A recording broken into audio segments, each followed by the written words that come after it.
The events and some of the activities in his church as well as in his life, and especially events dealing with the civil rights movement. And I think, Reverend Thomas, before we had our first commercial break, you promised that you would say something about your meeting with Reverend Dr. Martin Luther King, and talk about that. Because that was during the time we would raise money and go to the mass meetings, and Dr. King came to TSU. I was a freshman at the American Baptist, a little old cocky freshman, and I brought my little money and put it on the stage, and I saw him standing up there. I just went up there and grabbed, shook his hand, and that was fortunate for me. And I say this also is that I shook the hands of James L. Ray also. The person who shot him. I met with Dr. King's son came to Nashville, going to prison. He wanted me to go with him to meet James L. Ray, to talk to him about the shooting. And that's where I met James L. Ray also. And so he actually had, the young King actually had a conversation with... Dialogue, yes. Dialogue with you. Were you privileged to that? Yes, about 3 hours of dialogue. Could you share some of that with us? We were just talking, he had kept asking us, did he shoot his daddy and so forth. Well, James L. Ray said he didn't do it. Yeah, he continued to maintain that he did not. And when we left that, Dr. King's son said he didn't believe James L. Ray shot his dad either.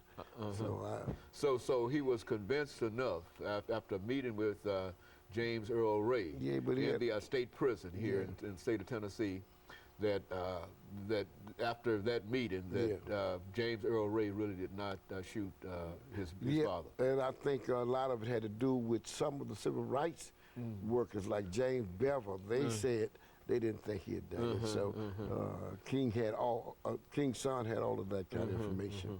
And very good. Well, and I think that looking at your career, you've also been involved in the political side of your activities here in Nashville. And why don't you say? Well, we come down to politics of Nashville and politics of the nation. I'm concerned about it. I've always been. I'm concerned about black votes. If you want to make a difference in America, you got to vote. You got to show up. Right now, we're dealing with the census. We got to deal with that census. We've got to let people know we are here in America. I'm concerned about that. You can't go to sleep on issues. My days are almost up. And as I look at our young people, if we don't catch hold to the issues, we're going to miss it, because we will be the second minorities. You know, yesterday you talked about blacks as minorities. We're no longer minorities now. And people, whoever is powerless, people will take advantage of it. So unless black America become more organized, get serious about voting, and learn how to vote. See, whenever black folk vote just on national elections, what they do, they're throwing the balls away. You have 3 strikes. Okay. You've got to vote with your local, state, and national. And vote strong in all 3. But if you only vote with your national, you throw 2 balls away. You've got to get people in the local group who understand your views, who agree with some of the things. You're not going to get all you want, but some of the things. Then national, we're getting ready for a governor. We don't know if we're going with Democrats or Republicans, but let's look at their records. That's how you vote, because you got to look out for your folk. When I vote, I look out for the next 4 years, the next 8 years. Who's going to be my governor? Who's going to be my mayor? And we got to deal with that. And you don't think that there's a consciousness among a large number of African Americans in reference? I really don't see. I really don't see any black leadership anywhere. I don't see it anywhere right now.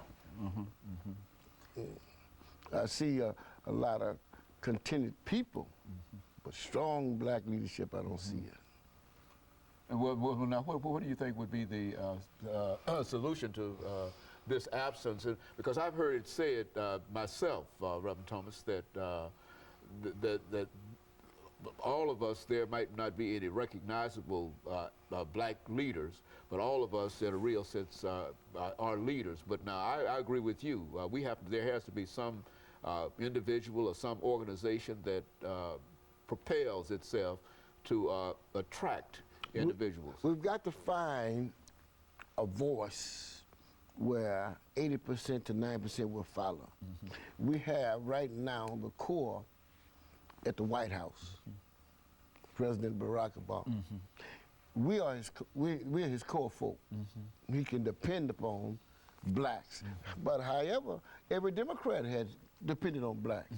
Bill Clinton, when he got in trouble, blacks was right there. We never did drop him, and we certainly going to drop Barack.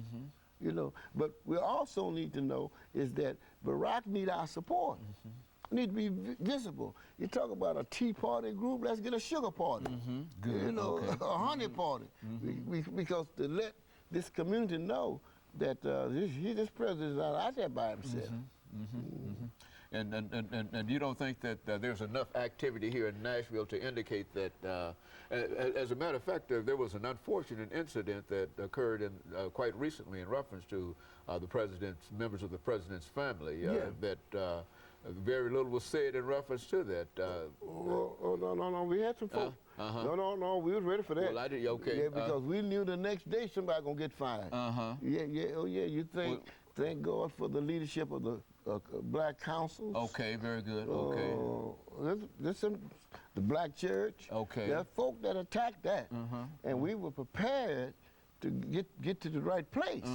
They fired that fella. Yeah, and I think that's commendable in reference to the scope and the situation that developed. And then another thing, maybe reason why we talk about we don't have the strong black support. Hold a minute, we're getting ready for our second commercial break. We got about 25, 30 seconds, and then I don't want you to get started on that because I know it's a lot, it's some pearls that are coming out of this, and so I don't want you to start. And of course, we'll be back with our audience following this very, very short commercial break.